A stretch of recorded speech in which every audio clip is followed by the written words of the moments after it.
What's up, everybody? The Gundam franchise has paved the way for Japanese mecha culture and provided us with decades of really cool designs. But with the franchise spanning almost 50 years and across all forms of media, there is bound to have some weird, nightmarish, and straight up impractical creations.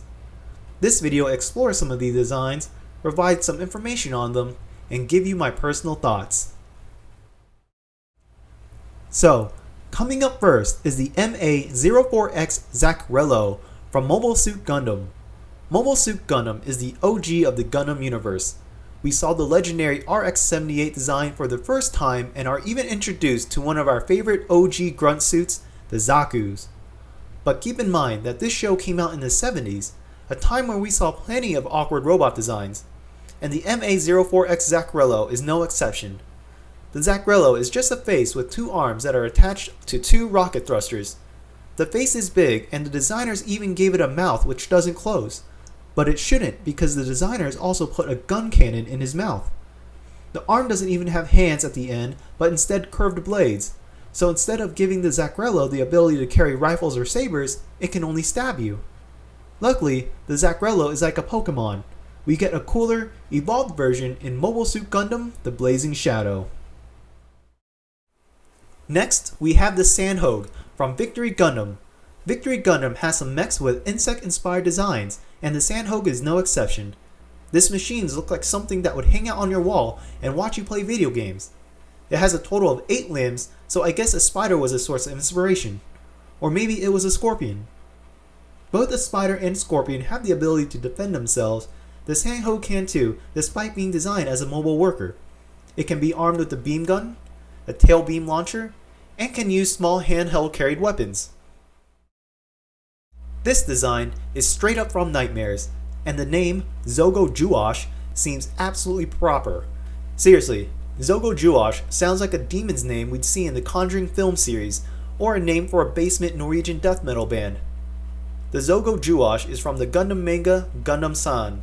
Not much is known on this Gundam, but the Zogo Juwash is fitted for combat. Somehow, it has multiple tube launchers fitted around its mouth and thighs. Now, where exactly is this mouth of this monstrosity? Is it the slit that runs up and down the body? Seriously, one half of this nightmare resembles a Barbie doll. We have a pair of legs with high heels. And then the other half of this nightmare looks like a cartoon bacteria with tentacles. If you ever randomly wondered what design in the Gundam universe most resembles a vegetable, I think the G87 Luna Tank from Gundam MSVR would be the best bet. This machine is represented in the Universal Century timeline, and apparently Zeon only built 22 of these.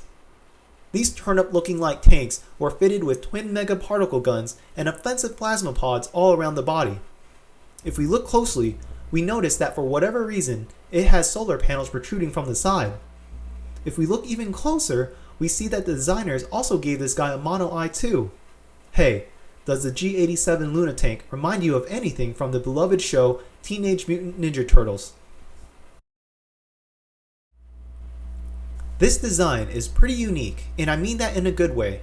The ES07 Arabato from Gundam Crossbone reminds me of a mix between the alien species in the 1986 James Cameron film Aliens and the typical human designs we see in Gundam. It would be interesting to know if the lead designer of this machine, Yuichi Hisagawa, was a fan of the Aliens franchise. After all, his work came out 3 years after Aliens. It is important to note that Gundam Crossbone has a lot of interesting designs, and the Arabato is just one of many unique designs in the manga.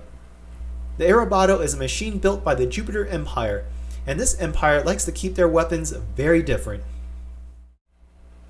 This Gundam design is an absolute Frankenstein. The NRX-0552 Bound Dock from Zeta Gundam has a lot going on. It has 2 sharp and tall bunny ears, mismatching shoulders, mismatching arms and hands, and a bell-bottom shaped lowered half.